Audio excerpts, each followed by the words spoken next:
What's going on, you guys? Welcome back to the Neighborhood Podcast. I'm one of the hosts of the podcast. My name's Kevin Valentin. And I'm the other host of the podcast. My name is Kyle Dabro. Kev, what's poppin', my guy? What you up to? Just got back from the gym, went to the barbershop today, worked a little late. Shit's just been getting crazy, but definitely a busy evening. We're sitting here recording it as 11, but grind don't stop, baby. How was your day? Oh, it was good. Just, typical work. Nothing crazy. But yeah, bro. I know we got a lot to get to. We got the NFL divisional round coming up this weekend. Got some big games to go over. And then there's some other things that we'll talk about since for some teams, the offseason has already begun and we've already seen some moves taking place within the coaching ranks of some of these teams. I know we'll get to that. And then we might talk a little bit about the NBA, but I'll let you have the floor since you're going to cover the agenda today. Yes, sir. So, as Kyle mentioned, the NFL divisional round begins on Saturday. So, we are, of course, going to talk about the four games that are taking place. For Saturday, we have the Jaguars going up against the Chiefs. Let's see how Trevor Lawrence can match up against Patrick Mahomes when the lights shine the brightest. Then we have the night game, which is going to be an NFC East duel. The Giants go up against the Eagles. We'll see if Daniel Jones and Saquon can repeat the same success they had in Minnesota the week before, and see if Philadelphia can shake the rust that they showed and displayed the last time they played the Giants a few weeks ago. Flipping it over to Sunday, we're going to have probably the game of the week, realistically, with Joe Burrow going up against Josh Allen. I mean, this is the game that we wanted to see a few weeks ago before the unfortunate injury to Damar Hamlin. And both teams struggled in their first game, so let's see who bounces back and which quarterback is going to move on to the AFC Championship. And then, of course, to close it out, we're going to have a rematch of last year. The Cowboys are traveling to San Francisco, and Dak Prescott and those boys finally shook that narrative of not being able to win an away playoff game, and they sent Tom Brady and those Bucks packing. So we'll see if he can combat the rookie Brock Purdy and see what they can do. But that's the slate for the weekend in terms of NFL content. Afterwards, we're going to kind of discuss, as Kyle already alluded to. I mean, Kyle, the Buccaneers went out there and they didn't just clean house. They basically like took a broom and just like brushed everybody out of the building. And I'm pretty sure they fired almost every single coach on that staff that was not named Todd Bowles. So we'll get into It'll be a, what the Bucks it'll be found a to new be. slate. It'll Yeah, definitely be a new slate. it'll be a new era in Tampa at this point because we all know that Tom Brady may leave as well. So why not just kick everybody out at this point? So we're all curious to see what happens, but we thought that was something we needed to talk about because it is a little weird that everybody was basically sent home except for Todd Bowles. So we'll talk about that a little bit. And then, guys, we're at that point. We're getting closer to the midway point of the NBA season in terms of the All-Star game is approaching. So we are going to talk about our mid-season MVP, who we think is going to win the award, who we think has been killing it this year. So Kyle and I, we always have differences of opinion there. So tune in for that. But Kyle, I mean, dude, we got plenty to talk about today. So let's just kind of just dive right in. The divisional round. Trevor Lawrence, former number one overall pick, going up against former MVP, former Super Bowl champion, Super Bowl MVP, Pat Mahomes. Jacksonville, just as a recap, had the third largest comeback in postseason history, beating the LA Chargers 31-30 after being down 27-0. Do you think they can go into Arrowhead, carry that momentum, and upset the Chiefs in their home? No. I think what happened last week was an anomaly with the Jags having that massive comeback against the Chargers, but going up against Patrick Mahomes and the Chiefs at Arrowhead with that crowd behind them, there's no way. Look, the fact that the Jaguars actually made it to a divisional round, I think is a major credit to themselves as a team and Doug Peterson being the head coach of the Jags in his first season. Because when you look at the Jags compared to what they were last year, this team has taken miles and miles of improvements compared to where they were last year with Urban Meyer. I mean, Urban Meyer was just an absolute disgrace as their head coach.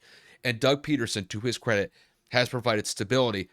And I think from a long-term perspective, this team has potential. It's just not going to be this year.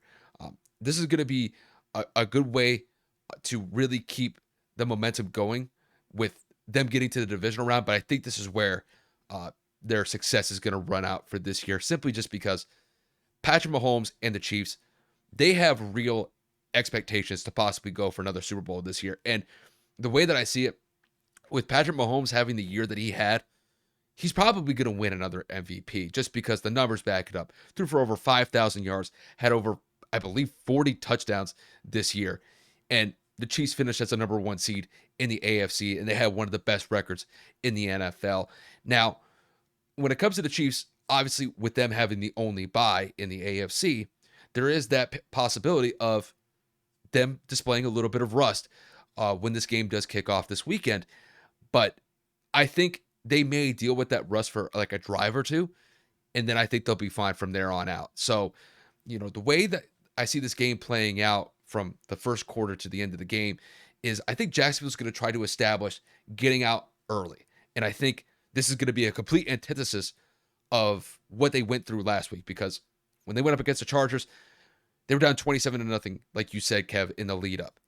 And I think they're going to try to avert that at all costs, because if they go down 27 nothing or something even similar to that type of score early against the Chiefs, there is no way that the Chiefs are going to let their foot off the pedal like the Chargers did in the second half of that game. So the Jags definitely have to make sure that they're not turning the ball over, and that they're just establishing long drives on offense to keep Patrick Mahomes and that Chiefs offense on the sideline.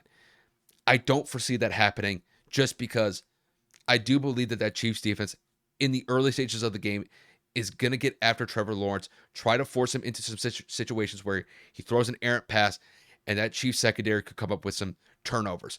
And I will say, Trevor has been known to be a little bit turnover prone. He's still relatively young. He's only in his second year. And, with him throwing 4 interceptions last week, there is a chance that he could possibly throw 1, maybe even 2 in this game if he's not careful. And then, when you flip it to Patrick Mahomes and the Chiefs, I mean, all they have to do is maintain the consistency that they've had the entire year. They're one of the best teams in the NFL. And it's simply just because that offense has yet to really be stifled in any significant manner. And I just don't believe that Jags defense, while they have shown some flashes of great potential, especially with that pass rush, when they pin their ears back, it is one of the most underrated pass rushes in the NFL. But I think Pat and Andy Reid, they're going to come in with a game plan to counteract that by getting the ball out quickly, and especially with the Chiefs having some decent targets to throw to, like Juju Smith-Schuster. You've got Travis Kelce. You've got McKinnon out of the backfield, who's been an absolute stud for them. I think there's just going to be too many options for Jacksonville to try to cover, and I think eventually the dam is going to break with that Jags defense, and the only way the Jags are probably going to win in that scenario is if they win in a shootout. I don't believe that's going to happen. I got the Chiefs winning this one relatively comfortably. I think they're probably going to put up somewhere around 27 to 34 points. And I think the Jags, I think they'll be able to score probably somewhere around 17 to 24. I do believe that they could score against this Chiefs defense, just because the Chiefs defense this year, they're average. They do have a tendency to give up points here and there, but not enough to the point where I think they lose this game. I think the Chiefs advance to the AFC Championship. And if I had to put a score on it, I'm going to say they win by the score of 31 to 21. I think they win by 10 points, and I think they'll play the AFC Championship against either the Bills or the Bengals the following week. But that's just how I see it. I mean, similar to what Kyle said, I'm definitely going to go with the Chiefs. I mean, I will privy to kind of go off of what Kyle was just talking about. The Chiefs defense is what I'm kind of going to circle on here. We do know for a fact that they have allowed a couple of teams to score a little bit more than they should have. And I mean, just to kind of go over their recent games, if you skip over the Vegas game that ended the season, I mean, with Jarrett Stidham, Raiders had nothing to play for. You go into the Broncos game, 27 to 24. They escaped by 3 points. The Seahawks game, the Seahawks could not get it going and all. Their defense actually stepped up that week, so that's going to be an anomaly, right? Then you go into the Texans, arguably the worst team in the NFL. The Chiefs barely escaped that game. That was 34 to 28. They lose to the Bengals 27 to 24. The Rams are one of the worst teams in the league. They beat them 26 to 10. That's no surprise. Then you go into the divisional opponent before that, the Chargers 30 to 27. The point I'm trying to make is here, the Chiefs have allowed bad teams to stay in games before. The Chiefs have allowed more points to bad teams than you would assume that they would. All I'm saying is it takes one drive to put a hole in the confidence of a defense. And Trevor Lawrence right now is riding a high. Yes, it started really low, absolutely low. 4 turnovers within the first half. Then you go and you have the second half that you did with 3 scores. You score a touchdown before the half, so you go in and end it with 4. It just takes confidence, man. Wild card teams or underdog teams, should I say? Excuse me. I keep assuming that they're a wild card team, but they won the division somehow, some way. And Trevor Lawrence is just riding that wave right now, man. I think that defense is riding that wave as well. I mean, we know Jacksonville's defense has been very up and down, and they have rode some waves as well, where they create a turnover when it matters the most. They'll get a strip sack. They'll stop somebody on 4th down. Doug Peterson has this team rallied. Excuse me. Doug Peterson has this team hyped, and they are rallying behind him. I mean, like what Kyle said. I mean, we're talking about Urban Meyer, Doug Peterson. It's a drastic difference. It's not even close, and it shows. Playoff berth. They haven't been in the playoffs in 4 or 5 seasons. We're talking about the last time they were there. 2017, Blake Bortles was Saxonville, and that was debatable of whether or not they should have went to the Super Bowl that year as well. But that's neither here nor there. They have returned back to this winning culture, and hopefully they continue to proceed because of the young pieces that they have.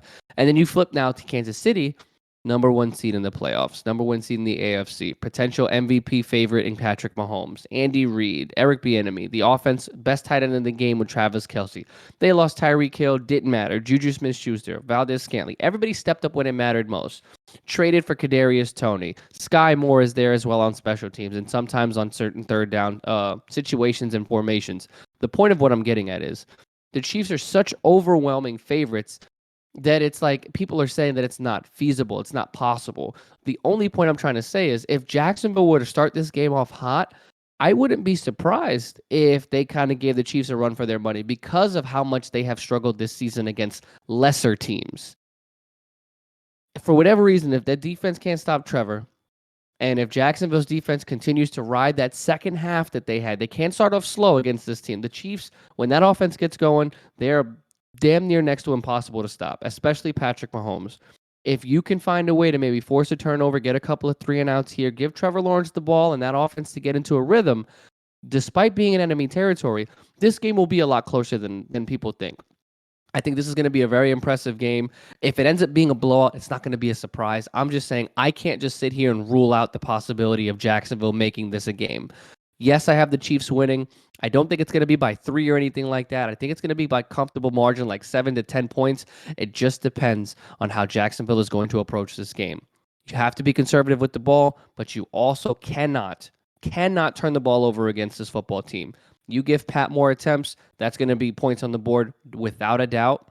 And that just means that defense for Jacksonville is going to be on the field a lot more, which means Patrick Mahomes is going to completely take advantage, maybe run the clock out with the tandem that they have in that backfield, the 3-headed monster with Allaire, Pachenko, whatever the hell his name is. And then, of course, you have McKinnon in that backfield as well. So I'm going to give the Jags the benefit of the doubt here and say that they're going to be competitive. The end result will be the Chiefs moving on to the AFC Championship, but Jacksonville will make a statement and make a name for themselves to let people know this is going to continue, and they're going to make a name for themselves in the future moving forward.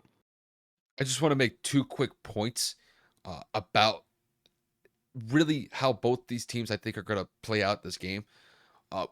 One is with Jacksonville. So I think if they're smart, they really focus on sustaining long drives, keeping Pat on the sideline, and owning the time of possession. Because that has been one formula of success that has gone against the Chiefs. Meaning, we've seen teams in the past be able to dominate time of possession and keep that Chiefs offense on the sideline and it actually work out for the opposing team going up against the Chiefs. Now, with Jacksonville, obviously that means you have to score touchdowns instead of settling for field goals. If you start settling for field goals against KC, it ain't going to work out because that Chiefs offense, especially when they get in a rhythm, they can march down the field 75, 80 yards within 5 to 6 plays. And, you get a touchdown put up against you in literally about 2 to 3 minutes. And sometimes even quicker than that, just depending on how efficient that Chiefs offense can be. So the Giants got to limit their turnovers. They have to get touchdowns and not settle for field goals, and then hope that defense can hold up because you're not going to be able to stop that KC offense. The best that they could do is just try to contain them as best as they can. Now to flip it to KC. There's one person I want to focus on that they could potentially be an X factor, and that is Kadarius Toney. I like the way that KC utilizes him in specific packages. whenever they throw him in motion, whenever the Casey's in the shotgun, I guarantee you at least 50 to 75% of the time, he's going to get the ball. Pat is going to get it, pitch it to him, and they'll let Kadarius Toney use his speed to get to the outside, get to the edge. And hell, if he makes one or two guys miss, you're talking about taking a 5-7 yard run to potentially a 10 to 15, 20 yard run. And obviously, he's one of their speedsters, that he's one of the guys that they traded for earlier in the year. And I think they found a way to integrate him into that offense pretty solidly. And I think the way that they utilize him in that game, I think is going to be pivotal, because they're going to use him in jet sweeps. They're going to use him in wide receiver screens, and they could use him on like these 10 to 15 yard posts, slants, whatever may have you in that game. So obviously, I know Travis is going to get a lot of attention just simply because he's their number one target in Casey's offense. Don't be surprised if Kadarius has a good game, though. I know he's probably like third or fourth on the depth chart in their wide receiver core, but he's somebody that I'm going to focus on because he could potentially break out some big plays, get some huge chunk plays for Casey as a whole. No, I couldn't agree more. Honestly, being a UF fan, Kadarius Toney is someone that I've seen break open plays a multitude of times. So I couldn't agree more with that statement, because he definitely can make people miss, and they can utilize him on special teams for whatever reason. If Sky Moore has an off night or he starts to struggle, the man ran back plenty of kickoffs and punts in college. So they have a pretty not dual threat, but they have a very deadly weapon if utilized correctly, which we all know that Bieniemy and Andy Reid will. And trust me, they will exploit his versatility and use it against Jacksonville at all costs. They just have to get him in the right package, going up against the right defense, and he could take it from there. But with that said, we are going to flip it to the NFC. So this will be the second game that's going to be featured on Saturday. This will be the Saturday night game, and it's going to be a NFC East battle featuring the New York Giants and the Philadelphia Eagles. Just to give you guys a quick recap of how we got to this point for both teams, we'll start with the Eagles. They are the home team. They claimed the number one seed in the NFC, so they had the only bye in the NFC. So that's pretty simple when it comes to the Eagles. They didn't play last week. But when it comes to the Giants went on the road and defeated the Vikings. Depending on who you ask, that could have been an upset. I think a lot of people kind of had a very weird feeling about the Vikings, kind of a fraud, depending on who you ask, even though that they had a really good record. But nonetheless, the Giants went on the road, looked incredible against the Vikings last week, and they advanced to the NFC divisional round, where they will go up against the Eagles for the third time this year. And seeing the way that these divisional games have been played, I know we saw a couple of divisional games in the wild card round last week, and some of those games were pretty competitive. So there is definitely a possibility that this game between the Eagles and the Giants could be a competitive when these two teams go at it on Saturday. So, Kev, to kick this one to you, we've got the Giants going to Philadelphia to play the Eagles on Saturday night in a divisional game in the divisional round. Who do you think is going to come out on top, and why? So I've been debating this game internally for days, like literally arguing with myself, talking about it, looking up numbers, trying to figure out a reason to make a definitive decision. And I think I've come to the conclusion. I think the Giants are going to upset the Eagles. It's a bold statement. A lot of people think I'm crazy. People think that, they beat the Vikings. They're not that impressive. Listen, I said this last week, as did NFL Network apparently today or yesterday. Taking my damn content. I see what you're doing. I think the Giants are making a statement. I think the Giants are getting hot at the right time. I think the Eagles ended the season on a bad note with how they performed against the Giants. And with that week of rest, that could provide to be an X factor in and of itself, because they could have a little bit of rust. They could start off a little bit slow. I mean, Lane Johnson is playing the right tackle for the Eagles, but he's not 100%. I think that they dial up some blitz packages, stack up that right side, make him have to work for it. And if they pressure Jalen Hurts, who we already know is limited with that shoulder, we don't know how effective he's going to be. I think that that's going to pose a big issue, because if he's not able to get into a rhythm, and by he, I mean Jalen Hurts, with the RPO, if the run game cannot be established, I think that this offense is going to have to lean on Jalen Hurts to make every single throw and every single play. And with him being injured, the offensive line not being 100%, that could pose to be an issue. I understand that Minnesota had the league's worst offensive line, if not one of them, and the Eagles statistically have one of the better offensive lines. But as of recency, The Eagles' offensive line has not played well. Gardner Minshew was under pressure in both games he started. Jalen Hurts was under pressure against the Giants as well. If Lane Johnson is at 75%, 80%, that is still going to be a weakened offensive tackle on that right side that has obviously been the most reliable tackle, arguably in football, over the course of the last 8 to 10 years, however long Lane's been in the league. That's going to be a problem. They're going to line up Kayvon Thibodeau out there. They're going to put pressure on the inside with Leonard Williams and, of course, Dexter Lawrence. We know that the corners for the Giants played up against Minnesota when they needed to because Adoree Jackson did what he needed to do, as well as the other corners that support him, to contain Justin Jefferson. We all know that Justin Jefferson is better than A.J. Brown, but in terms of physicality, that jump ball may not be as easy, or excuse me, as difficult as it was because A.J. Brown is just a dominant force out there in one-on-one coverage.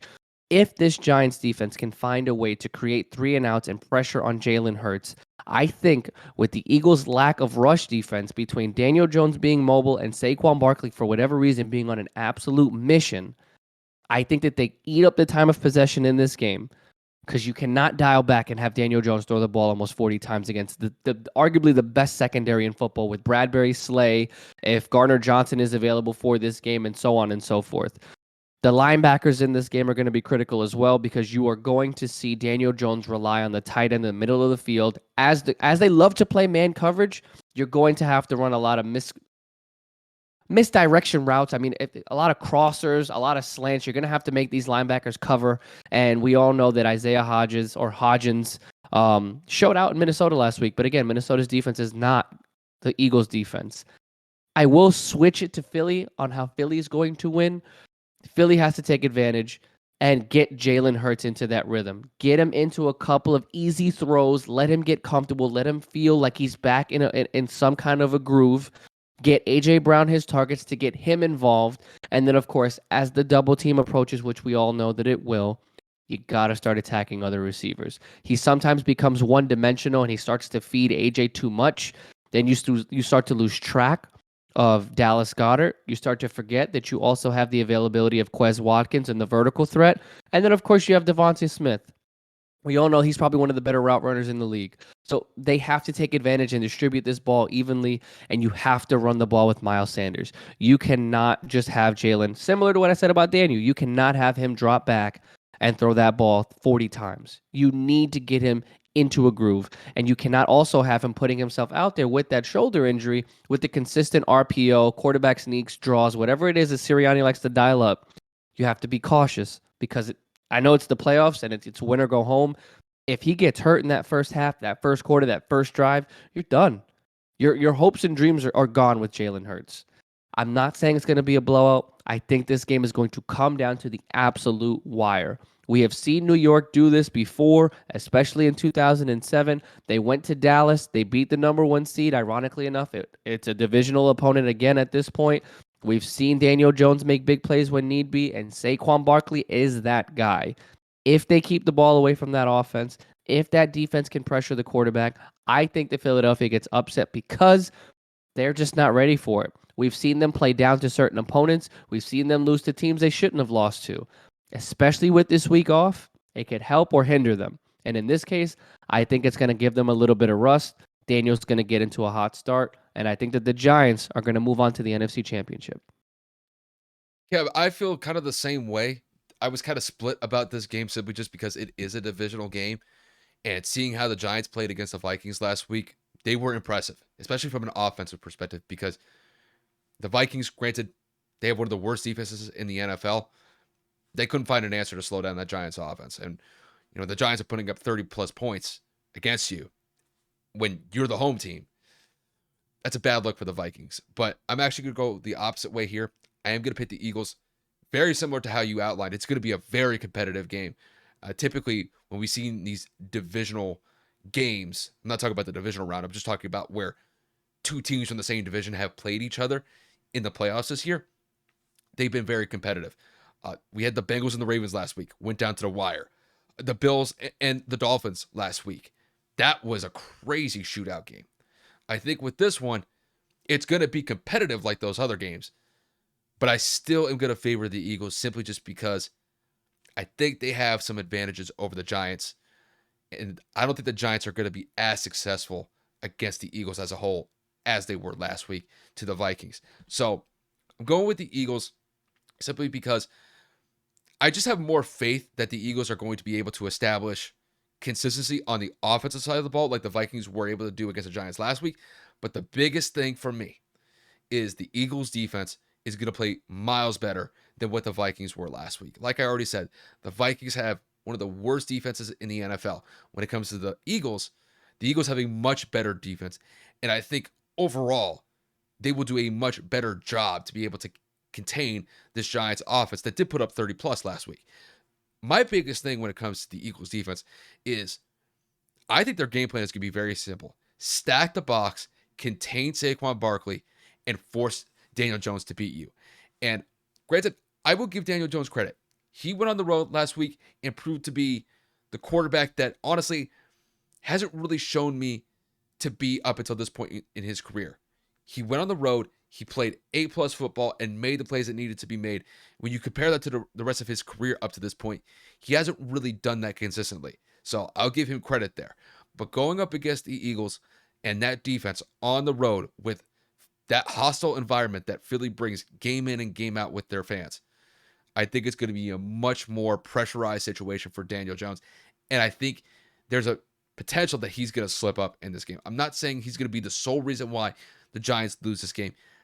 He may have a turnover in this game, and it could prove to be a significant one that could really swing the momentum in Philly's favor. So my thing is, if the Eagles are going to be smart defensively, stack the box, contain Saquon, because that Giants offense, when they're running and gunning, it's usually because Saquon is that primary factor for their offense. And when he's ripping off 10 to 15 yards a chunk, like he was against the Vikings last week, that's a tough offense to stop, especially the way that they use Daniel Jones in that RPO style offense. So Eagles defense has a very clear agenda as far as I'm concerned going with this game plan. When it comes to the Eagles and their offense, they have to reestablish some rhythm, especially knowing how that last game of the regular season played out against the Giants. They didn't look good. Jalen, that was his first game back after sustaining, I think it was a shoulder injury a couple weeks prior, and he definitely looked rusty. He just looked like the offense was out of sorts. The timing was off. And hopefully that this past week off, since they had the number one seed in the NFC, they'll be in a better position to be able to go out and essentially attack this Giants defense, which I will say this about the Giants defense. When they actually go up against a decent offense, they have actually been known to struggle. The fact that they gave up 24 points to the Vikings last week, and the Vikings have a pretty good offense, that was a little bit of a cause of concern for me because I didn't think that the Vikings, albeit they did lose that game, they were able to march up and down on the field for like 75 to 80% of the game. So that game ended up being a lot more of a shootout than I think people anticipated, just because that Giants defense has been stingy this year. But I think this is one of those games where I think that Giants defense could step up to make this game a lower scoring game than what we saw last week. But I still believe that this Eagles offense has the requisite pieces to go out there and get some decent drives, and not just drives to get field goals on the board. I'm talking about touchdowns. And that really is the name of the game here. And I think that Jalen Hurts is going to be able to connect with A.J. Brown on a consistent basis. The same goes with Devontae Smith. I wouldn't be surprised if they take some deep shots with Quez Watkins because, like you said, Kev, he is really their vertical threat on that offense, and he can take the top off of a defense because he can burn past some corners and some safeties when matched up one-on-one against them. So, and also just to kind of talk about the run game, I think when their run game is effective with the Eagles, they're a tough offense to stop. Simply just because, very similar to what Daniel Jones and Saquon run with the Giants offense, the Eagles can run it with Jalen Hurts and Miles Sanders. And I think that's also going to be a big point of emphasis as well. They need to run the ball effectively to get the Giants into a situation where they don't really know what to expect. Because if both Jalen is good in the passing game and the running back committee is effective in the run game, that's going to be a tough formula for the Giants to stop. So overall, I just favor the Eagles to be a little bit more effective in their decision making in this game compared to the Giants. I think they just have a better overall chance to win this game, albeit in a very close one, and advance to the NFC Championship game. So Going with the Eagles. I'm going to say they win this one by about, I'm going to say like 4 points. I think this is going to be a very close game. It's going to be a fun game. I'm really anticipating this game to be one of the best games of the weekend. But I'm going to say that the Eagles win this one by the score of 24-20. They advance to the NFC Championship game where they'll play eventually either the Cowboys or the 49ers. And I think that will set up a pretty solid NFC Championship as far as I see it. But I got the Eagles in this one, and they will advance. I know that my girl and her family, if they hear this, they're probably gonna be like, "Don't even come over." I'm supposed to go It's a to her, traitor. bro. Traitor. I'm supposed to go to their house, obviously on Saturday night to watch the game with basically everybody but Isabel because she works. And dude, I have to go with my gut, man. It's not a New York thing as much as I want to make it that. I have a weird gut feeling. Again, I have these '07 vibes. I'm not saying they're going to go to the Super Bowl and win it like they did, but it's just there's too many similar factors from these runs of getting hot at the right time and having the awkward quarterback that struggled at the tail end of the season that ended up playing significantly better in the playoffs and the defense that came out of nowhere that stepped up when they needed to. The coaching staff, I mean, we all know Tom Coughlin was way more established than Brian Dable at that point in their careers, but it's just to me way too similar, way too coincidental, and it's weird for me. Well, I have to ask you this. Obviously, I know you're going with your gut here. Are you basing that off of what you saw last week against the Vikings, or is it just based off of the last couple of weeks, the way that the Giants have played? Obviously, the one game being against the Eagles in the last game of the year. And I was wondering if like a little bit of a prisoner of the moment is potentially working in with the I Giants think pick it's there. for me it's a combination of both, right? So you played them with your backups in reference to the last time they played the Eagles. Mhm. I think that that showed the Eagles can be had. I think that that gave them enough of an insight, not that they're going to run the same plays or that they have an insight as to what they're going to call, but you say this as well as I do. Divisional opponents in the playoffs are some of the best games, Mhm. obviously, statistically proven. Last week was an example. You know them the best. Mhm. You saw them struggle against your backups. What makes you think when Saquon is inserted and Daniel Jones is inserted that this isn't going to be 10 times more competitive? What makes me believe that the Giants are going to be able to do it? Yes, albeit the Vikings had a terrible defense. The offense couldn't get into a rhythm. The offensive line is horrible. But again, you have to still win. It's the Yeah. playoffs, right? You're in enemy territory. You still have to go out there and get the dub. Oh, none of them, in terms of none of the offensive players, played in a postseason game. That was their first game, and they won. They have no playoff experience at meaningful positions at the wide receiver core. Who? Tight end? Who? Saquon Barkley's been injured the last 2 years. Daniel Jones, he didn't get a fifth-year option picked up, known for turnovers. He's about to get a contract extension. The quarterback played well when it needed to be. All I'm saying is you need that click in your head at the right time, and it's usually right before the postseason. In this case, he had the click in a playoff game, which is even more of a confidence booster. Your team's rally behind you. Defense is playing great. The run game is there. Yes, the Eagles will be more competitive. I agree. A turnover is probably going to happen, whether that be a fumble, a strip sack, something of that sort, because Daniel Jones is going to be up against the best pass rush in the league. So at this point, it's going to be very competitive. Get the ball out quick. Get it to Saquon. And if they're going to stack that box, you know for a fact that's man coverage. That's all the Eagles run anyway. It's going to be a really, really good game, but I don't know what it is, man. This is going to come down to either a late field goal or who turns the ball over first. No, and I think that that's fair. It's just for me, if I had to bank on the guy who's going to make a mistake first with the quarterbacks between Jalen and Daniel, I'm going to go with Daniel, just because the track record kind of supports that. Now, in this year specifically, it's been a little bit different because Daniel has been better, but not better than Only Jalen. 5 turnovers. I mean, I think only 5 interceptions or something like that, but he only had 15 passing touchdowns. So it's give and get, you know? Yeah, and I will say that the primary reason why I think the Giants have been successful this year, it's been basically on the backs of their defense. Their defense has been very good this year. And that's despite the fact that you have a brand new head coach in Brian Dable, who's more offensive oriented, but nonetheless has been able to get the Giants into a point where they made the playoffs and could potentially even make an NFC Championship game, which in his first year, if he were to do that, I mean, that's absolutely phenomenal for Brian. But even though that I had this game being very competitive for both teams, I'm just going to give a slight edge to the Eagles just because I think the Eagles Don't have blame just you. been been a better team this year, albeit that last game uh, to get the number 1 seed, it didn't look good. Definitely looked like the offense was out of sorts. But if I had to say, I just favor them a little bit more. But this is going to be a great game nonetheless, especially with this being a divisional matchup where these two teams are playing for the third time against each other. So I think it's going to be a pretty solid game when it takes place on Saturday night. So, I mean, do you want to take this next one? You want me to take this one? I mean, it's completely up to you. I know we've been going Well, back and forth lately. well, I think I'm gonna pass you this one. So because we get to talk about your boy. Joseph What do you come on. It's more than just Joseph. Joseph Burrow. There you go. So I know this is probably gonna be another tough pick for you, knowing that this is your boy, but they're going up against a pretty difficult team in Buffalo. So just to give you guys a setup here, for the Sunday game, that I believe this is the first Sunday matchup that we'll see. It is going to be a matchup of the 2 and the 3 seed. That is going to be the Cincinnati Bengals going on the road to play the Buffalo Bills.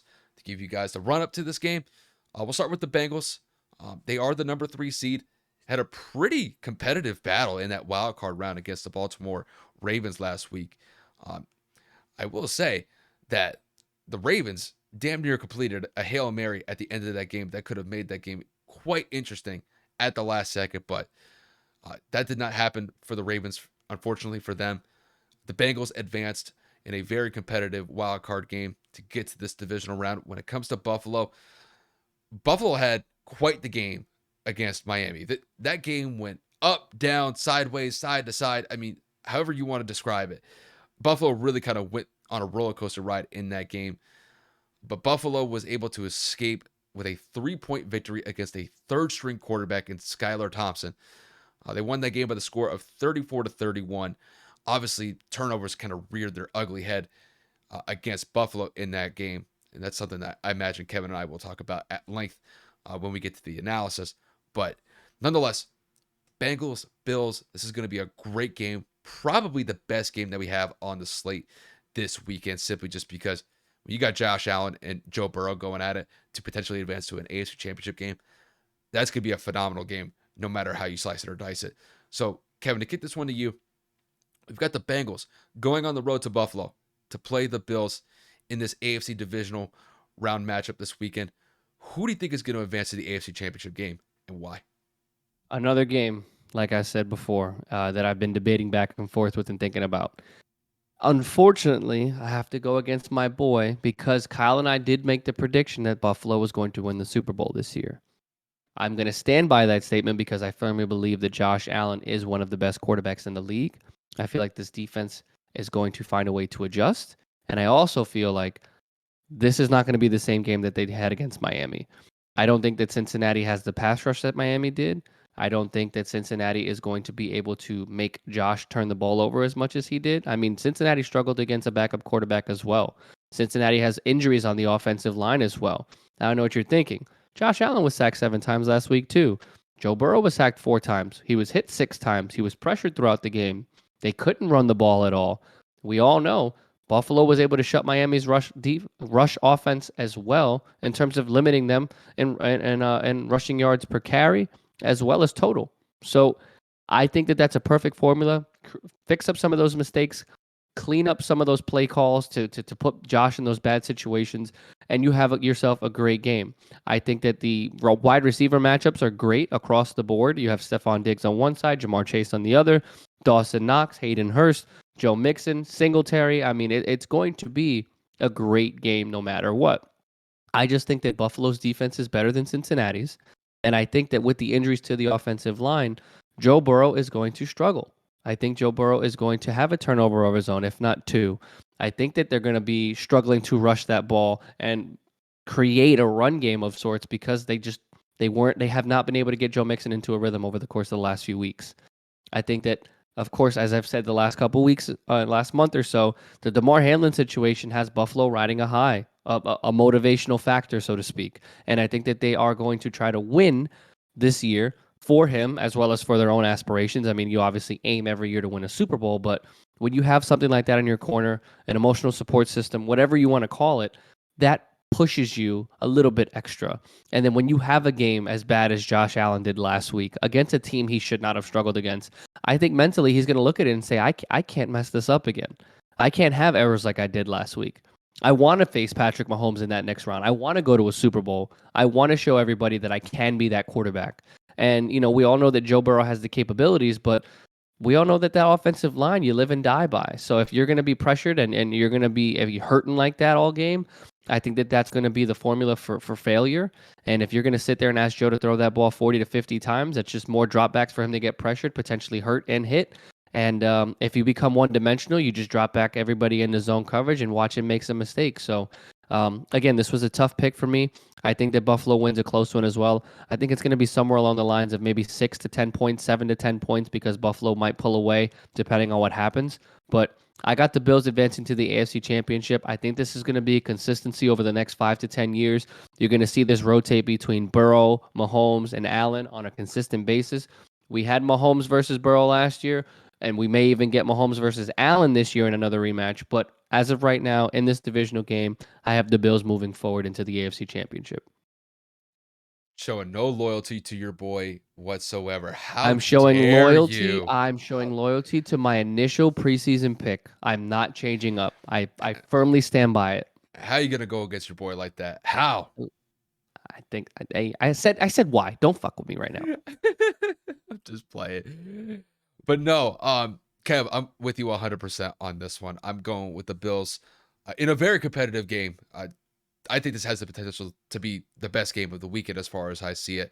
And like I said at the lead up, when you got Joe Burrow going up against Josh Allen, I mean, that's going to bring in TV ratings unlike anything that we probably will see this upcoming not regular, but postseason stretch. But no, for this game, I'm going with the Bills. I think it's going to be a close one nonetheless, though. So one of the things that I want to focus on with the Bills here is their turnovers. Their turnovers have been the biggest impediment for this team the entire year. The Bills are one of the best teams in the NFL, not only the AFC, just the NFL to a larger extent. But one of their biggest slowdowns has been they've been way too turnover prone this year. And I mean, we could take last week for example, but I mean, last week was really just it was just another example of the entire season has been predicated on so many turnovers. Even though this team is successful and they're one of the best teams in the NFL, it is kind of crazy to look at this team and it's like, yeah, they're succeeding, but it's like there's something still missing. Like they're not running and gunning at like the highest degree possible simply just because they're making so many mistakes game in and game out. And a lot of that is predicated on Josh Allen. I mean, Josh Allen has had multiple turnovers in the red zone this year. And, there's a good chance that that could actually happen again going up against the Bengals. It's just, even though that I'm picking the Bills, it's just like they have to fix their turnover issue. And if they don't, that issue could rear its ugly head and really swing the momentum in favor of the Bengals in this game. And that's really one of the things that I want to mention. If the Bengals are going to win this game, it's going to be because they're going to force not one turnover, but they could potentially force multiple turnovers against the Bills. And trust me, Joe Burrow leading that offense could definitely put points up on the board against the Bills in that game. However, like you said, Kev, I do think that Josh Allen and that Bills offense, they are going to make those adjustments from last week and avoid those turnovers that really stymied them as a whole in that second half. Because, I mean, there was at one point the Dolphins were winning that game in the second half, and then Josh Allen and that offense finally got it together, and the defense stepped up to make some plays at the end to get them that win. But, you cannot have those mistakes going up against Joe Burrow and the Bengals, because the Bengals as a whole, they're one of the hottest teams in the league right now. They won the AFC North. They pretty much had one of the best second half season performances compared to any other team. And they beat some really good teams along the way, including the number one seed in the Chiefs. So the Bills know what they're going up against. And as far as I see it, obviously the offense has to limit the turnovers, but defensively, I think they have to bring that pass rush home against Joe Burrow. And I will say, with the offensive line issues once again stymieing the Bengals, this has kind of been just a repeat issue for the Bengals since Joe Burrow's arrived to Cincinnati. Their offensive line is always dealing with some sort of issue. Last year, they couldn't protect him in any way, shape, or form. This year, it seems to be their offensive line just can't avoid injuries. And unfortunately, the injury bug has plagued them. And honestly, I think that's why that factored in the reason why they were so close to losing to the Ravens last week. The Ravens really gave them a run for their money last week and damn near beat them in the process. So I think if the Bills are smart, they try to get that pass rush home. If they can't sack him, get the hurries, get the pressures, try to get in Joe Burrow's face to force some errant passes, and then maybe some turnovers can fall in favor of the Bills. I think that's really going to be the name of the game here for that Bills defense. And I think they have the tenacity and they have the requisite pieces to be able to do that. Obviously, if they had Von Miller, I think it would be better. But not having him in the roster simply because of that torn ACL injury that he sustained, they're going to have to find different pieces to come up and make those plays. So I think Matt Milano could definitely bring an impact. I wouldn't be surprised if Jordan Poyer is great in the secondary as well. He's one of the best safeties in the league. And I wouldn't be surprised if he could get his hands on a turnover in that game as well. But I think this is going to be a great game. It's going to come down to the wire. I think this is going to be one of those games where who's going to have the ball last? I think Josh Allen and the Bills are going to be in that position. I think they're going to get possibly the game-winning touchdown or game-winning field goal to settle it. And then I think the Bills will advance to the AFC Championship game. I have them winning this game by about 3 or 4 points. If I had to put a score on it, I'm going to say they win this one by the score of 30-27. I think this is going to be a relatively high-scoring game. I think both offenses are going to be able to move the ball up and down the field. It's just, I think the Bills are just going to squeak by in this one to get to the AFC Championship game, where I think more than likely they will probably play the Kansas City Chiefs unless the Jags pull off one of the upsets of the year and beat Kansas City on the road. But more than likely, I think we'll have a KC and Buffalo AFC Championship game to decide who's going to go to the Super Bowl to represent the AFC. That's just how I see it. No matter what, must-see television. Yeah. Allen versus Burrow, period. That's it. That's all you need to know. Even if you don't watch football, know about football, people typically tend to pick up football during the playoffs anyway, maybe usually the Super Bowl.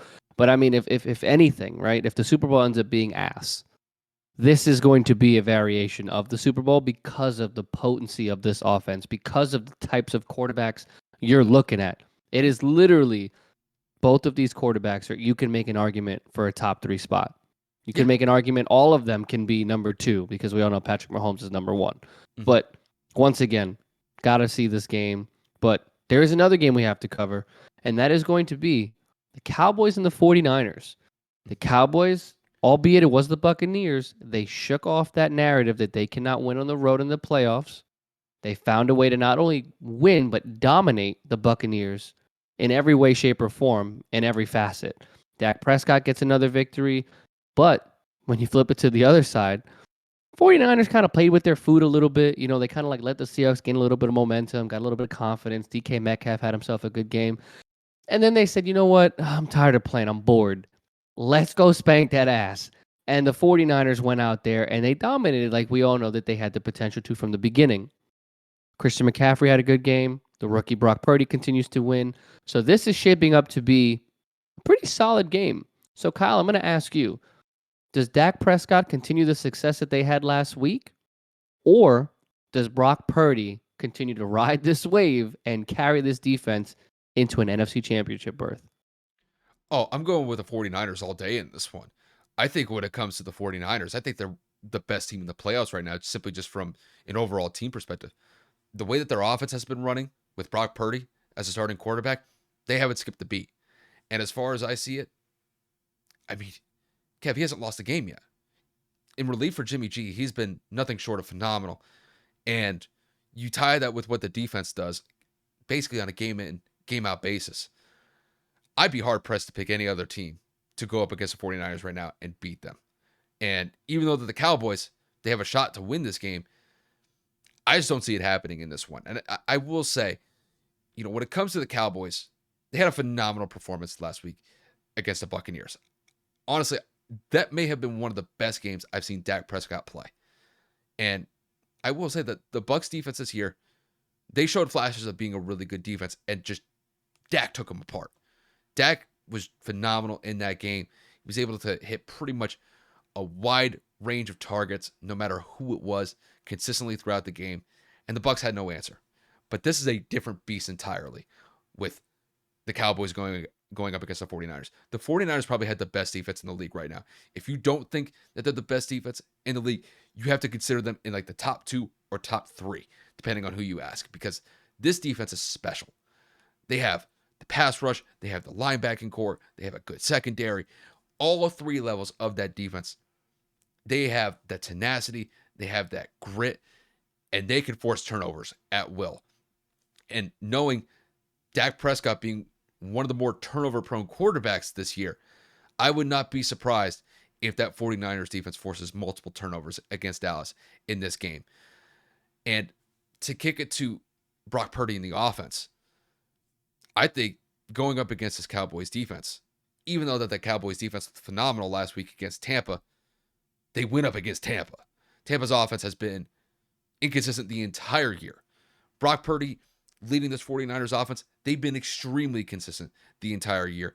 And honestly, you could say that no matter who's been the quarterback for them, the 49ers, when they're running and gunning on offense, I don't know if there's any other team that could stop them. And last week, they proved it once again that they can really attack a defense in any way, shape, or form. Whether it was Brock passing the ball, whether it was the run game in Christian McCaffrey, whether it was Deebo Samuel getting involved, like it didn't really matter. That 49ers offense was able to make plays and make them consistently to the point where they scored over 40 points and they had over 500 yards of total offense against Seattle. Now, I don't think they'll be as successful as they were last week going up against the Cowboys, because I think the Cowboys are going to present a bigger challenge than Seattle did last week, but not to the point where I think the 49ers are at a chance of losing this game. I think the 49ers, they're just too strong of a team, and I think they'll be able to effectively win this game on the offensive side of the ball and the defensive side of the ball. I just don't see Dallas going on the road in that environment against that team and coming away with probably one of the more shocking upsets that we could potentially see in the playoffs. I just don't think it will happen. So overall, I've got the 49ers advancing to the NFC Championship game. If I had to put a score on it, I will say that they win this one by about 7 to maybe 10 points. I think there is a chance that this game could be a 14-point win for the 49ers. I'm not going to go to that extent. I think if they really force a decent amount of turnovers against the Cowboys, then maybe it trends in that direction. But I'm going to go up with the safer pick here. I think they win by about 7 to 10 points.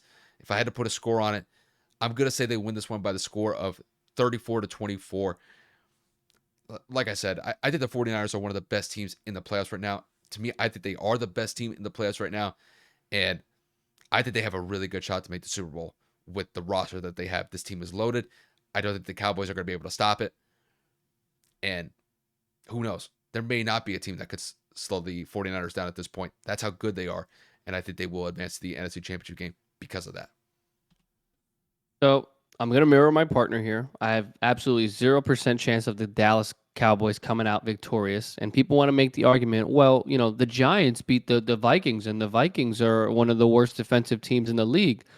You beat arguably the worst offensive team in the entire postseason. You beat a 45-year-old diminishing Tom Brady. You beat an offensive line that has been riddled with injuries and arguably, if not factually, the worst offensive tackle in the NFL. You beat the worst rushing attack in the NFL.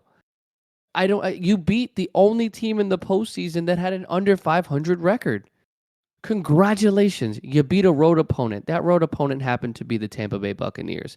If you are going to critique the Giants, you got to be able to take the criticism yourself. That offense hasn't been able to get into a rhythm whatsoever all season long. The offensive line hasn't been able to protect Tom Brady, and there have been flashes to show that Tom Brady has finally started to take a slight decline. Now, this is not about the Buccaneers. I'm just letting everybody know Dallas beat a pretty shitty team in Tampa. This is not a shitty team. This is the best team in the postseason. Yes, they are led by a rookie, but they also have the league's best defense right behind them. They also have the league's probably brightest offensive mind in Kyle Shanahan, who has shown, I can do this with anybody. Jimmy G, Trey Lance, a rookie, Brock Purdy, the last pick in the draft. I will continue to remind people, Mr. Irrelevant. He's successful. Anybody can be successful in this offense. Hey, Christian McCaffrey, Potential comeback player of the year? Yeah, he's back. He's 100%. Hey, Debo Samuel, one of the most dynamic playmakers in the league. Yeah.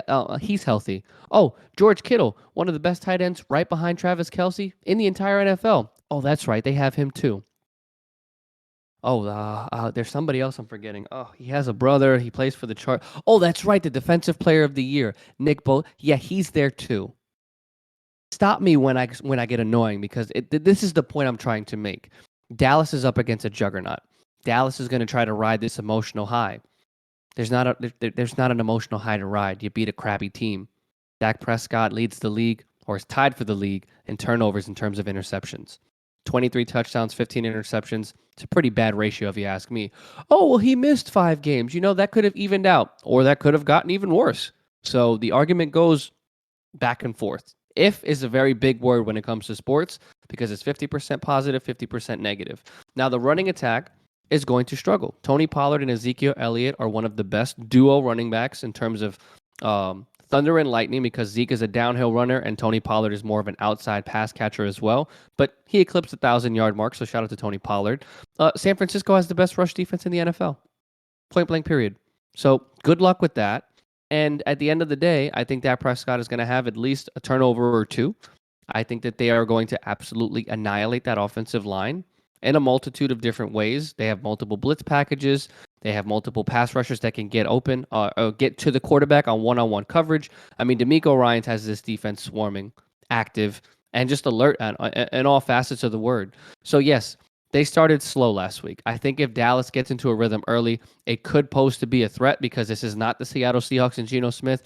Dak Prescott showed last week that he can lead an offense. Again, I will preview that with this being one of the worst defense, with one of the worst teams in the league and getting multiple opportunities. But the Bucs defense, that is no chump defense. They're definitely a little bit better than average. So I will say that was an impressive feat. San Francisco needs to assert their dominance at the beginning of this game. They need to find a way to create a turnover or keep Dak off of his game. Because if you leave this defense on the field long enough, like anything else, yes, they are number one. They will get tired. Time of possession will start to increase. The offense for the 49ers will get cold. Brock Purdy may make a mistake. One of the best corners in the NFL is on the Dallas Cowboys defense, and that's Trayvon Diggs. Now, whether he decides to cover Debo Samuel the whole game. They decided to use him in coverage. They put him matched up against George Kittle. I don't know.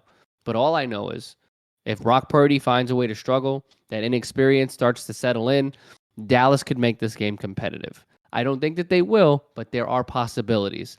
San Fran needs to put their foot on the gas pedal immediately, and they need to show Dallas who's boss. But I do have the 49ers winning, similarly like my partner, 7 to 10 points. It could become a blowout, but just for this respect of the offense that Dallas has, and if they were to get going a little early, like San Francisco started off pretty slow last week, I think this could end up being a competitive game.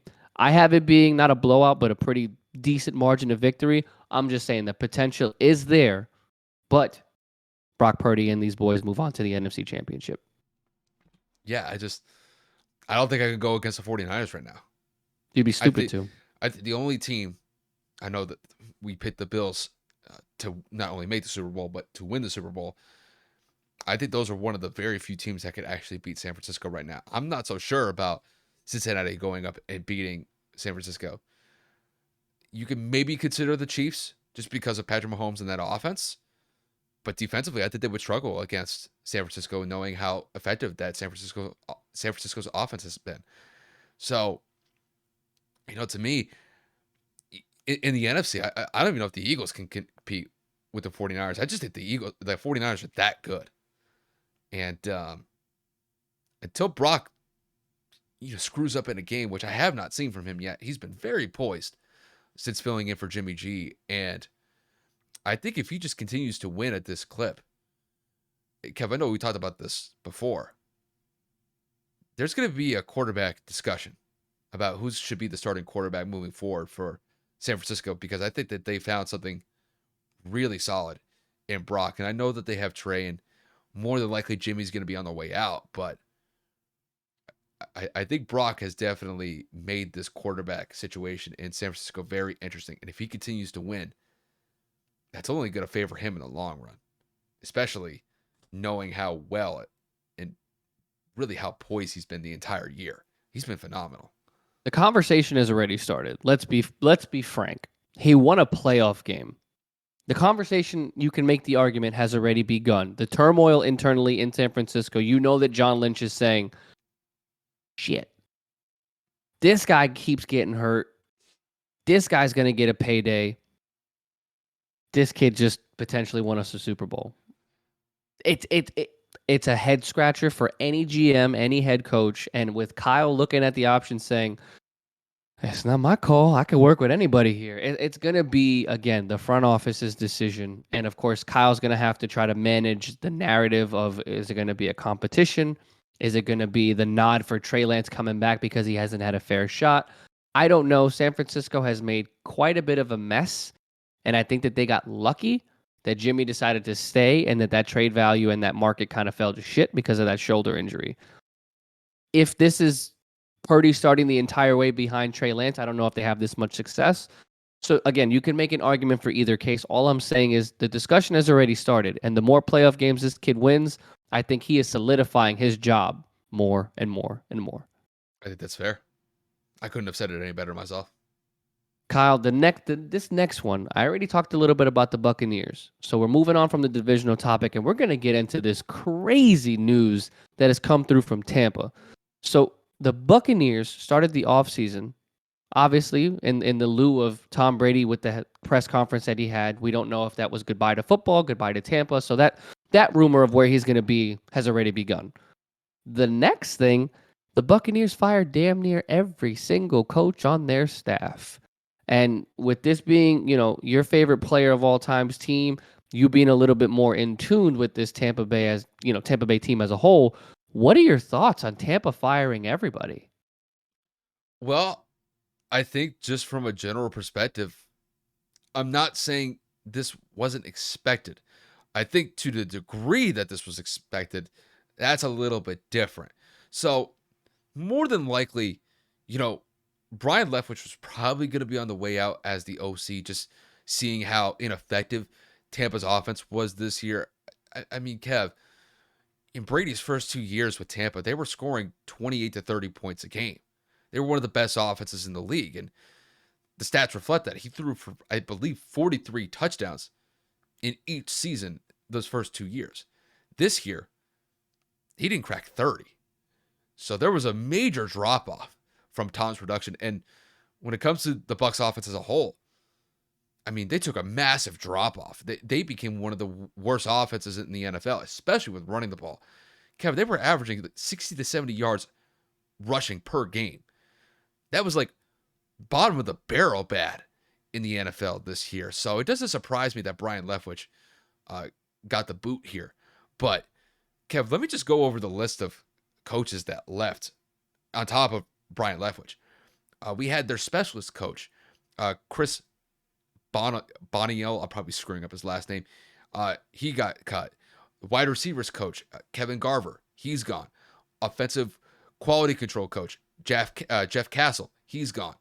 And then to kick it over to the quarterback's position for their coaching staff, their quarterback's coach, Clyde Christensen, and their senior offensive assistant, Rick Christoffel. Those guys retired. So in total, you had like 5 to 6 of their offensive coaching personnel leave or retire. So it tells me that just from the general manager position or the front office perspective, that they needed a whole new slate of offensive coaching staff personnel going into next year. And to be quite honest with you, Kevin, I don't know if you could really blame it on the coaching staff here. I think this year in particular with the Bucs, their ineffectiveness, I think, was really mired with the offensive line just being poor. Now, you could say that the play calling was bad from Byron Leftwich, and I think that definitely has some merit. But, when you lose a couple pieces of your offensive line from last year, you had Ryan Jensen miss the entire season basically due to injury. You're going to be starting guys that just frankly don't have the tenure compared to some vets that were originally on that Bucs offensive line last year. And I think it threw the entire offense into a tailspin. And, that's why you saw the precipitous drop off from an offensive production standpoint. Even if you have Tom Brady back there, you could just tell, like, they were limited offensively. I mean, Kev, he was one of the fastest quarterbacks to get the ball out of his hand as soon as he got the snap from the center. I mean, he was getting the ball out within 2.5 to 3 seconds because he knew if he held the ball any longer, he was either A, going to get sacked, or B, Donovan Smith or somebody on that offensive line was going to get called for holding. And the Bucs were terrible with their offensive holding calls this year, especially Donovan Smith, who at this point, as far as I'm concerned, is a scrub. He played like an absolute scrub this year with how many offensive holding calls that he got. Now, I'm not saying like holding calls happen, but at the frequency that he has been getting these holding calls, it's just utterly atrocious. And I think the Bucs should probably look elsewhere for that left tackle spot since he just failed. There's no other way to say it. Now, I think the only thing that's left is whether or not Todd Bowles is going to retain his head coaching spot. And there's no guarantee with that as far as I see it. And I think if they're going to try to retain Tom, I think they have to basically go all out or all in for Bill O'Brien and hope that Tom is still pretty fond of what Bill O'Brien was able to bring to the table when Bill O'Brien was his OC when both of them were in New England at the turn of the 2010 decade. And in that specific time frame, New England had one of the best offenses to work with. And that was despite the fact that they didn't really have great pieces at the wide receiver core, except Rob Gronkowski, who I believe was only in his rookie or second year in the league. So, when you look at Tampa's offense, they still have some great players. They have Mike Evans, Chris Godwin. They have Cameron Brate. Julio Jones was there, but he was dealing with injuries. So, just from a target perspective, I still believe that Tampa has some good weapons here. But I think an entire offensive shift, just from a coaching perspective, was needed. Tampa really pulled out all the stops when it came to that because the entire offensive coaching personnel has been completely flipped upside down. And we'll see what happens over the next couple of weeks. But I think a lot of this is basically a decision to try to shake up the offensive coaching staff, try to bring somebody who's a little bit more favorable towards Tom to try to entice him to stay. I know there's a lot of rumors about Tom being potentially linked to Vegas, but I think this was step one of several steps that the Bucs are going to have to take to try to retain Tom going into next year, which I know that they're still pretty high on him as a whole, despite how this year played out. But yeah, definitely some turmoil when it came to the Bucs and their coaching personnel the last day or two. And we'll see what happens from here. But I think with some of these firings, I don't know necessarily if they were justified. I think they just kind of found themselves on the wrong side of the equation and found themselves on the way out based on how the season went. So there were going to be changes coming, but I didn't think it was going to be this significant. So I'll just kind of leave it at that. Kyle, did you mention by any means or by any chance the offensive line coach being fired? I did not. Hmm. Did you happen to mention any of their strength and conditioning coaches, any of their medical staff being fired? Not in the list that I have here. That Now, is very, very interesting. I will say though, maybe that's another shoe to drop in the next couple of days or so. Maybe this was just the first slew. So I'm not saying that, based off of what we've seen so far, that, we're recording on Thursday, that we could see some more moves potentially within that Bucs coaching staff. So, there's no guarantee that even the offensive line coach and some of the conditioning coaches are going to stay. But as of right now, we're not at that point yet. Well, I'm only making the point that I'm alluding to in just a moment. I think this is a load of crap. I think this is the front office's way of deflecting and finding a scapegoat. So when Byron Leftwich was the offensive coordinator for the last 2-3 seasons, pretty sure the Buccaneers had a pretty damn good offense when they were healthy. Pretty sure that they won a Super Bowl in the last 3 years. I'm pretty sure their 40-plus-year-old quarterback was in the discussion for MVP a multitude of times. Pretty sure that they made it pretty far in the postseason both times. I mean, like I said, Super Bowl, I know they lost in the divisional in a comeback shootout against the Rams, but that could have gone either way depending on who you ask. So the year that they have a bad offensive performance, riddled with injuries, can't really run the ball because of the offensive line, and the defense decided to take certain weeks off. You fire one of the best offensive coordinators in the NFL over the course of the last 3 seasons because you have one bad year. You have arguably one of the worst offensive lines in the entire league, and you do not fire the offensive line coach. Everybody's been riddled with injuries. Defensive side, offensive side, multitude of receivers had some injuries throughout the year, and none of them catch the dust or bite the dust, should I say. I find it comical that Todd Bowles kept his job. When Bruce Arians was coaching this team, there were no issues when the offense had a dip. There were no issues when the defense had lull moments. But the very, very moment they have a negative record, everybody's gone except for Todd Bowles, offensive line coach, medical staff, trainers. Pretty sure they had a multitude of injuries on all sides of the ball. Julio Jones was injured. The offensive line was injured. You had injured running backs. I mean, you name it. There have been problems on that Tampa Bay football team. Tom forces Bruce Arians out of the head coaching position, moves him into the front office. Todd Bowles has to step in and deal with this train wreck of a team. Shaquille Barrett gets injured, so one of his best players on the defensive side. They lose a pass rusher. Obviously, the ineptitude of the offense week in and week out, statistically being the worst team to run with the football, statistically having the worst offensive line, if not one of, and everybody gets the boot except the most important coaches that contributed to this poor performance or poor season. I'm not understanding how Bowles keeps his job. I'm not understanding how Byron Leftwich is the scapegoat here. Why would you get rid of him? There are plenty of head coaches that have years and years and years that are just horrible statistically. Maybe not even a great record. Offensive coordinators that should be fired religiously every single season. Todd Bowles has one bad season because of injuries, and you kick him to the curb for the potential of possibly getting Bill O'Brien? Tom Brady might even leave no matter what. Tom might retire. You can't just clean house unless you're rebuilding or you're bringing an entire new staff based on what Todd Bowles wants because he's the head coach. So he should be able to pick his staff. Unless Bruce Arians is behind the scenes picking and choosing what's going on. Again, this is just really weird, bad timing, and it just doesn't look good for Tampa Bay as an organization to just basically cut ties with everybody except for the key contributors on the coaching staff that did not help Tampa at all this season.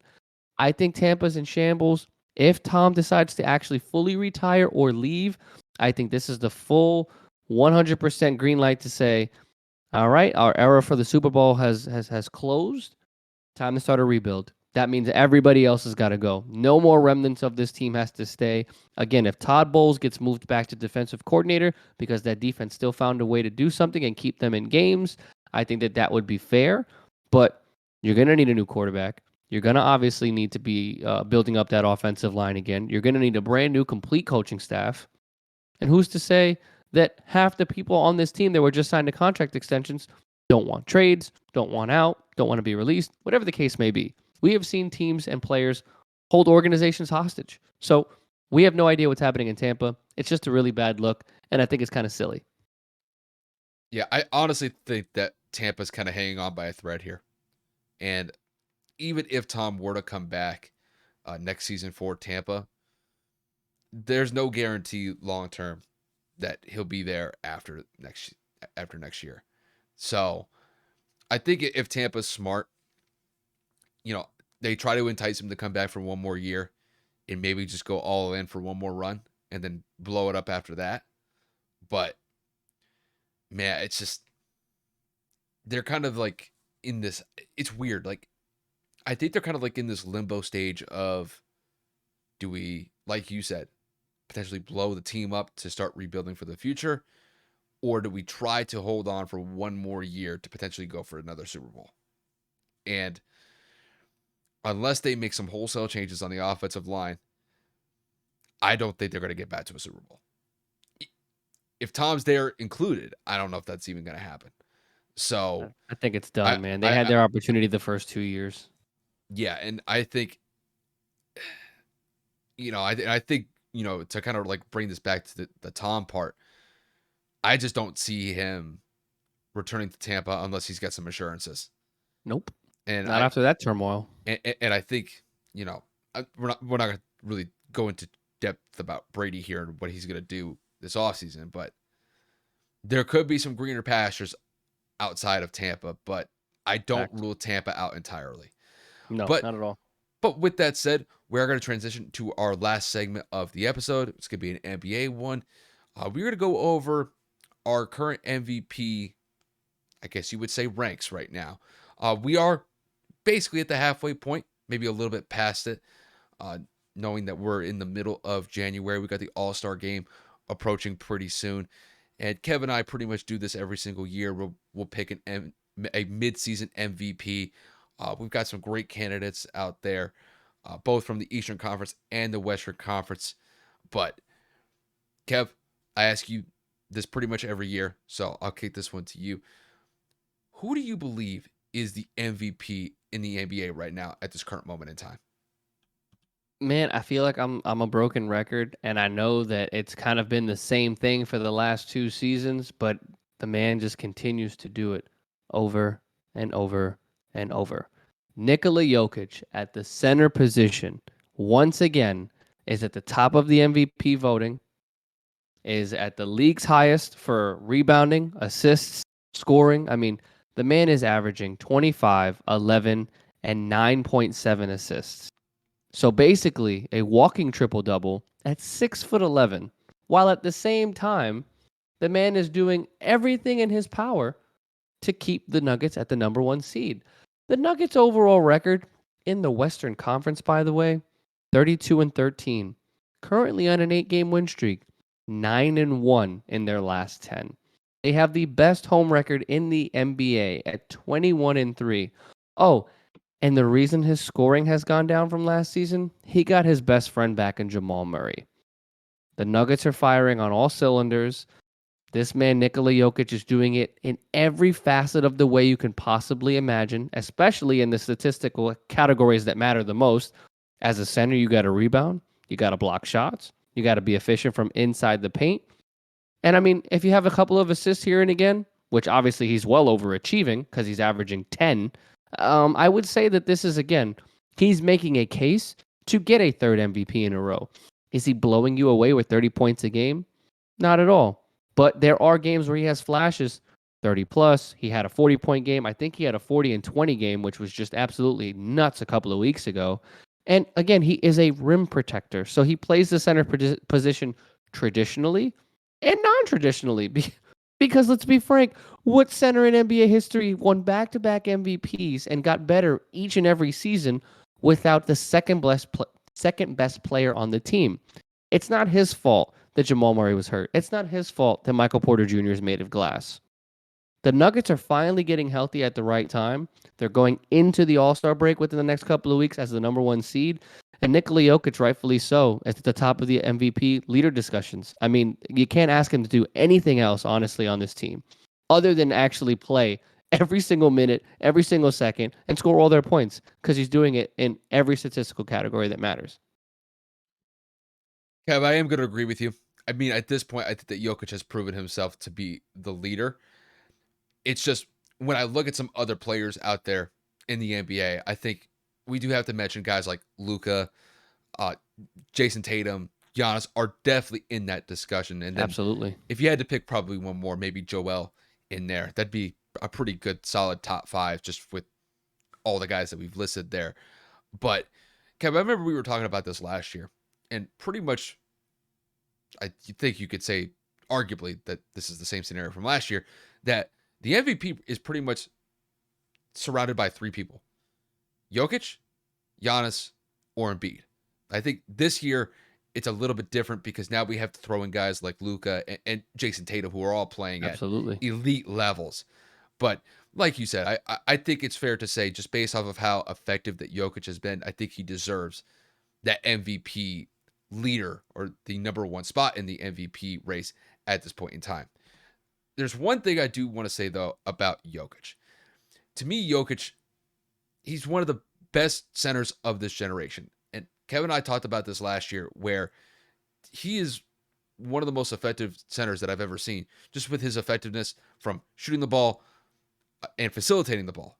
The facilitating part is the crazy part for me because the guy's a center and he's putting up assist numbers like a point guard. He's not their point guard, but he facilitates as one, which is kind of crazy. It's just the offense that they run with that high pick and roll in Denver, but it's extremely effective. Usually, when it comes to centers, they're mostly just known for scoring at the rim and rebounding. But the fact that he's added that third piece of assisting into his repertoire, it's crazy that he's able to do it and do it so consistently. However, if Jokic were to win a third MVP, which he has a very good chance of doing that, I need to see Jokic be the leader to carry the team in Denver specifically, not only to a Western Conference Finals, but to a NBA Finals. And the reason why is if he were to win 3 straight MVPs, now I will take into account that for the first 2, Jamal Murray was not in that formula, which I will give him a pass on because if you look at the playoff numbers from last year, even though Denver got swept, he wasn't the reason why they lost. But if barring some sort of injury to Michael Porter Jr. or Jamal Murray, let's say they run into the playoffs as a high seed in the Western Conference and there's no injuries whatsoever. They are running a healthy roster and they fall short of making a Western Conference Finals or an NBA Finals. I believe the narrative about Jokic getting that third MVP, while he may get it, there may be a sentiment out there where some people are looking at him as like, dude, you have to get your team into a position to not only compete for a Western Conference Finals, but potentially an NBA Finals. I mean, I understand Giannis was in that MVP discussion last year, and he led the Bucks not only to an Eastern Conference Finals appearance, but he led them to an NBA Finals championship. And with Jokic, I think that this is a good opportunity for him. It's just, I don't want to see him fall short in that because I know what the narrative is going to be. People are going to go out there and say that you win 3 straight MVPs, but you can't lead your team into a situation where they're consistently competing for a Western Conference Finals or an NBA Finals. And I think that is fair to say. And mind you, I think that Jokic is one of the best centers that we've seen in this generation. The point that I'm making is that he has to prove that he could play consistently like he does in the regular season and do it in the postseason and get the Denver Nuggets into a situation where they compete for a finals. If he does that, I think he fully deserves that MVP. And I mean, just based off of what he'll do in the regular season, he'll probably deserve it. It's just, I think the narrative is going to flip when we get to the playoffs and he falls short and the Denver Nuggets fall short. Because if that's the case, people are going to start looking around like, why didn't Giannis get it? Why didn't Luka get it? Why didn't Jason Tatum get it? That's the part that I think could rear its ugly head against Jokic if they fall short, if the Denver Nuggets fall short. And, hypothetically, he falls short in the playoffs, which I don't foresee happening because the playoff stats don't lead me to believe that way. But we'll see what happens when it comes playoff time. The MVP, it's a regular season award. And I think he's definitely on his way to claiming another MVP. But there are some other players out there. Jason Tatum's having a phenomenal year. They have the best record in the NBA with the Boston Celtics, and he's a huge leader for that. Luka is definitely in that discussion. Giannis is in that discussion. So it'll be interesting to see how it plays out for the rest of the year. But I will say, as of right now, Jokic is the leader. But if he were to get another one, I want to see him succeed in that Western Conference Finals and NBA Finals scenario that I laid out. But I'll just leave it at that. But Jokic is the favorite right now as far as I see it. Listen, I will make a final passing point at this moment in time in terms of my argument for Nikola Jokic, right? So I'm going to defend the other opponents, but the other candidates in this list. So we're going off of Kia, as it is the Kia MVP award, and as of the 13th, it says that Nikola is the favorite. I am dismissing Luka Doncic right now because, yes, He is a walking triple-double. Yes, he's the best player on the Mavericks, if not one of the best players in the league. As a Mavericks fan, we're not winning games. Yes, without him, we are horrible. We are probably a lottery team, which makes him the most valuable player. But usually, it goes to somebody that is winning. Mhm. Top seed, best team in the conference, win streak, whatever it is. Best team in the Dallas, league. yeah, Dallas is one of those teams that is solely reliant upon Luka. If Luka has an off night, if no one else is hitting, whatever the case may be, right? Like I said, that is just not an MVP for me. That's not some like if the Dallas Mavericks make it as a 7th seed, is he an MVP? Not in my opinion. I don't think so because he's not contributing to wins. Statistically, absolutely, but stats aren't going to get you MVPs. The only reason I bring up stats with Jokic is because he's doing it at the center position, and the Nuggets are the best team in the West. That's it. Clear cut and concise. Now, the person I would say is in second is Jason Tatum. Kyle and I were actually talking about this right before the episode. There are 3 small forwards right now in the NBA that are probably the best in the league. I would say right now, in my personal opinion, the way that he's playing at age 38 in year 20, you got to put Braun. I'm talking about just best small forward in the league. Yes, Jason Tatum is averaging higher points than him. He's on a better team. Talking about position wise, what Braun is doing right now, whatever fountain of youth, whatever Lazarus Pit for those DC fans that get that reference, he's doing it at a clip that's just absolutely just unheard of at that age. I got to give it to him at this very moment in time. I mean, LeBron James has scored 40 points in like the last, 2 or 3 games? Since he's turned 38, he's had like 3 40-point games. What the no, not okay. Yes, the Lakers suck. Yes, the Lakers aren't doing very well. I understand that. But I'm saying in terms of position point, I think LeBron James is still number 1, at least right now. Jason Tatum's right behind him. It's like 1A, 1B. Jason Tatum is averaging 30 points per game, 8 rebounds, 4 assists. The Celtics are the number 1 team in the NBA, obviously the number 1 team in the Eastern Conference, and they're just riding an absolute high right now. They cannot be stopped. And then at 3, I got to have, Kevin Durant in terms of just because it's KD. The Nets are a top 5 team. I mean, KD is just averaging, I think, 28, 29 points per game as well. So he is just right back up there as he always is. Again, my opinion for small forwards. But in terms of MVP, it is Nikola Jokic, Jason Tatum, Giannis Antetokounmpo, then maybe Luka Doncic. Like he is not a top 3 NFL MVP candidate for me because Dallas is the worst team on this list in terms of where they sit in the conference and what the team does as a whole. Nikola Jokic is clear cut and concise for me just because of how good the Nuggets have been. And again, to maintain this level of consistency, what he's been doing, back-to-back MVPs ain't easy. To be in the discussion again at this point, more than halfway through the NBA season, to have a potential 3rd in a row, you can't make an argument. He's going to go down as probably one of the greatest centers of all time because he's also an efficient scorer as well. 63% from the field. He's increasing his 3-point percentage almost every year. 37% this year. 3-point percentage. He's an 82% free throw shooter. Historically, centers are not good at these things. He's not a traditional center by any means. Dude, he's like breaking historical records, what seems to be week in and week out. He's just a monster. I remember last year we were talking about him basically revolutionizing the center position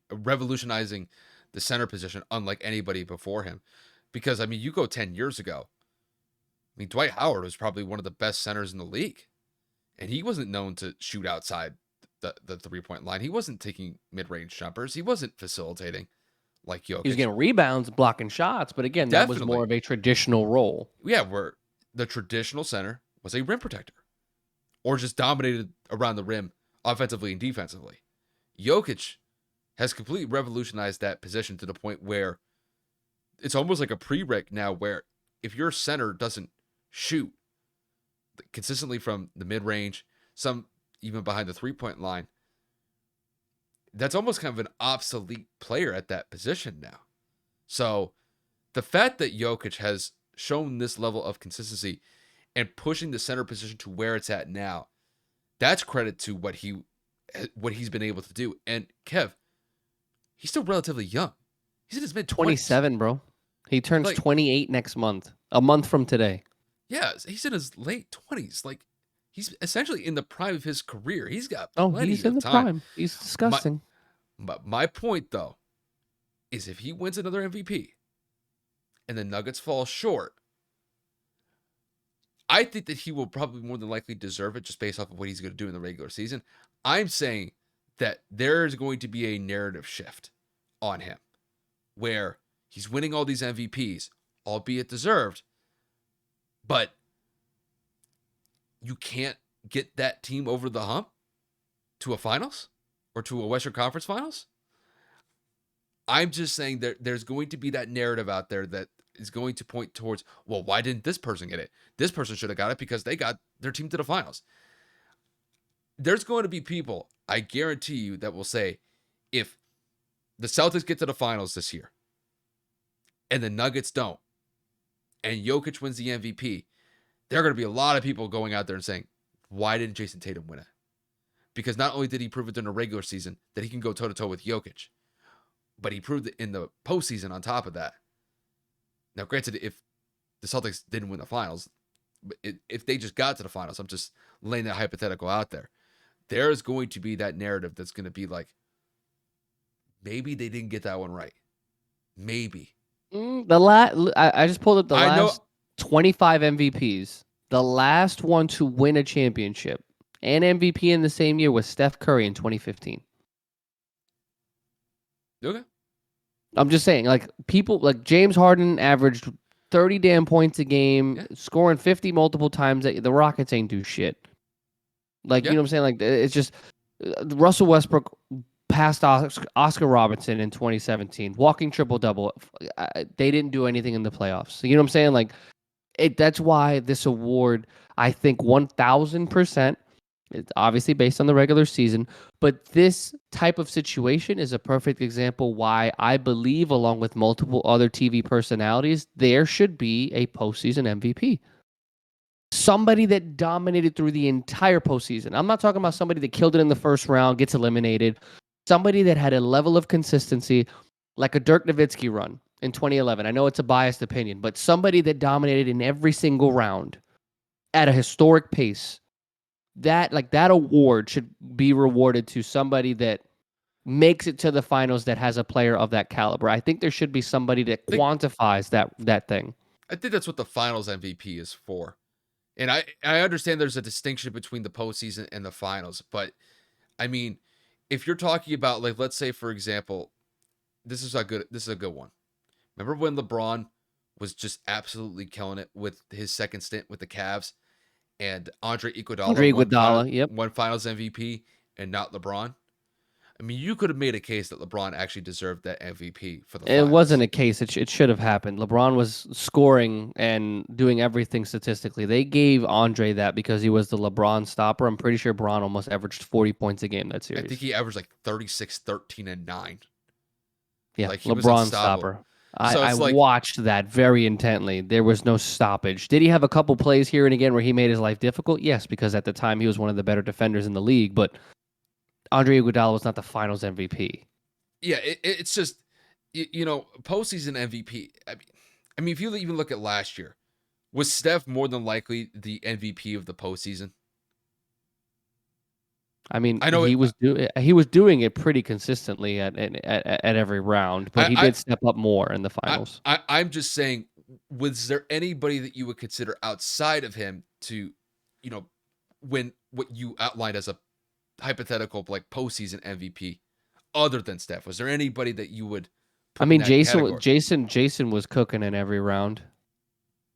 Yeah, Tatum was carving it up. but to the point where you would supersede him over Steph? No, I don't think so. Because that's kind of the point that I was trying to make with the Finals All right, MVP. I think that's I like got you. like I see where you're going. I, the Finals MVP. I know they just say it's like the Finals MVP, but it's like I think they could just kind of reserve that for like the players that, well, you made it to this point. You're the last two teams, and now we're gonna like decide between who's going to be that MVP. And I think that's just kind of how they look at it. But I fully understand where you're coming from with the whole postseason MVP thing. The I think last person to win MVP 3 times in a row, Larry Bird, 84 to 86. So I'm just saying that is pretty it's damn unbelievable. hard to That's elite do. company. That's elite company right there. Mm-hmm. So I think it's gonna be a 2-man race by the time we get to like March. I think it's gonna be between Jokic and And probably Tatum. Jason Tatum. Yep. You know what? I'm not gonna count on Giannis. No, Because, can't. so Giannis is probably in third fiddle right now, I would but say so, yeah. I'm not gonna count him out either because when he gets on a run, dude, he's unstoppable. Because I mean, he could put up the stats just like Jokic can, but the thing is, Giannis could probably score more. Giannis can give you those 40 and 50 bombs. Jokic, Jokic really doesn't put up 50 bombs. He doesn't have to, but when he gets it going, he He can could definitely go for he could 40 plus. he could definitely and get the rebounds and assists with it. Giannis won't really get the assists; he'll get the rebounds. But yeah, like those three guys right now, I think those would be the guys that I think are one of them is going to win it. It's just going to be who's going to. But That's I think facts. I think that's a good three as far as I see it. But Jokic is the leader as far as I see it right now.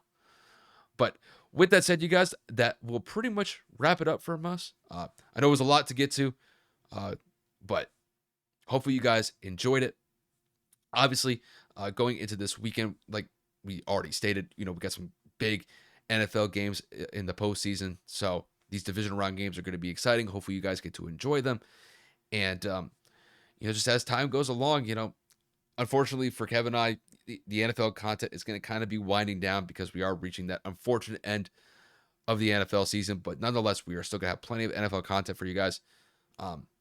Do expect an uptick in the NBA content. So that's why Kevin and I kind of went over the MVP race at this point. And don't be surprised if we do some more in-depth analysis on just some teams that are hot at the moment. I know the Grizzlies are on an absolute heater right now. The Celtics have been on a heater. Kev, who was that we were talking about?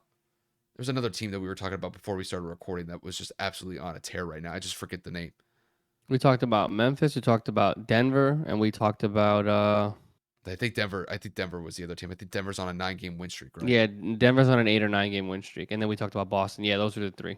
Yeah. So I mean, don't be surprised if we just dive into a team that's just having major success right now, or someone has just an absolute bonkers type performance going into next week. So that's pretty much all I got, Kev. Obviously, appreciate you guys tuning in week in and week out, or episode by episode, whether it's on the audio platforms or the visual side like YouTube. We definitely appreciate that, and hopefully you guys continue to support us as time goes along. But Kev, that's all I got. The floor is yours. All right. Well, ladies and gentlemen, we will see you guys again Sunday after all the games have been completed. And until then, have a great weekend, and we'll see you again soon. Take it easy, you guys.